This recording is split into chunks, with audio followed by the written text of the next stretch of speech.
US American women can't even get away from violent American men in other countries. This case makes me so mad.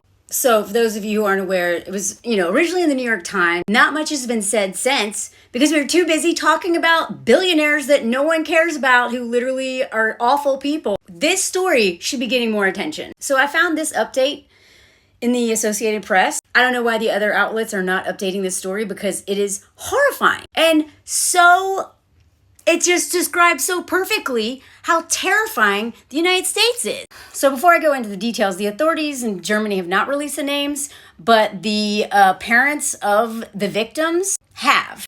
These two American girls had just graduated college. They had a whole life ahead of them, and they go to Europe to see a Disney princess castle. And while they were looking for this Disney princess castle, a 30-year-old U.S. American man lured them into the woods or off trail to show them something, and then tried to essay one of them. Her friend, who was I think 21 or 22 years old, they were both around the same age, came to save her, and he threw her off a cliff. I think it was like 150 feet or something crazy. Now, as a climber, if you take a 100-foot fall as a climber, you are dead. You are absolutely dead. Unless there's by the grace of God, if there even is one or whatever, grace of something. You're not making it out alive. She survived. Somehow this woman survived, trying to save her friend from an American man. But then, after throwing her off the cliff, he goes back to trying to essay the original victim. And from what I understand, I think both of them fought back because apparently this guy was covered in blood and, marks. He threw her off the cliff and she died. When I say that U.S. American men are the most unhinged, violent men I have ever met in my life, and I've traveled a lot and I've lived in several countries, and I know that I have passport privilege, I have white privilege, I have lived in countries that are relatively safe, okay? Because I'm a white woman doesn't mean that every woman in those countries are safe. Here in France, I feel relatively safe, even though I literally just got back from the river to go swimming and was hit on by two men.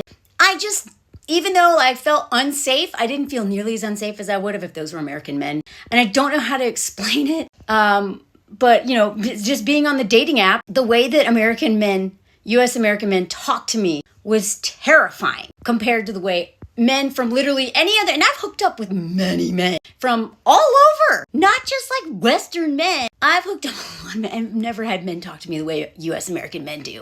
So to think that these girls left this violent, misogynistic country that is terrifying to live in as a woman, for all women, it is an unsafe place. Even more so if you are Black, Indigenous, or a woman of color. Like way more so. To think that these girls graduated college, went to Europe to look at a Disney castle, and then happened to run into an American man who, of course, tried to essay them and then unalived one of them. And then this stupid submarine bull donkey crap comes up, and now nobody's talking about this. But you can't even leave the U.S. and get away from dangerous U.S. American men. And that is another reason why it horrifies me that so much of movies, television, and so much the apps, porn, all that crap is written by and written and made for and funded by incels or just straight up perverts, violent U.S. American men. I'm not saying that men all over the world aren't violent. I'm not saying that U.S. American men are the worst. But in my experience, the issues that are happening in the U.S. they're so extreme. It's like every problem that I've ever seen anywhere is like on crack. Everything's extreme, like good and bad, mostly bad. And, and that's why I'm going to be doing deep dives on my YouTube channel about movies and TV shows. I'm going to do like long breakdowns of these things because the people making the media, making the stuff we consume is written by terrifying men, and it is having an impact all over the world. And countries are trying to, literally make like France made laws to protect themselves from our media.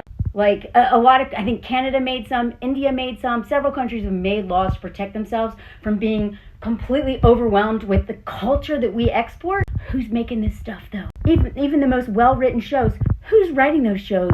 Who's funding those shows? Who's editing those shows? And who are the people making the decisions about those shows? It's almost always white men. And to think that they all come from this country that is absolutely terrifying and terrorizes the entire world with our military and all these other stuff. It's so scary. I know I'm not talking about these girls in the Princess Castle anymore, but do you see why?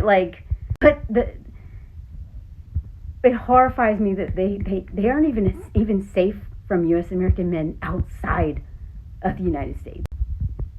Unhinged. These men are unhinged and they're terrifying. And all of the men who come after me online on, YouTube and Instagram and on here, they're almost always from the United States. A country that was founded on genocide and slavery, capitalism, white supremacy, anti-blackness, misogyny. It makes sense. But the fact that that all the media, most of the media in the world, is either made by us or funded by us or somehow influenced by us, it horrifies me. Absolutely horrifies me.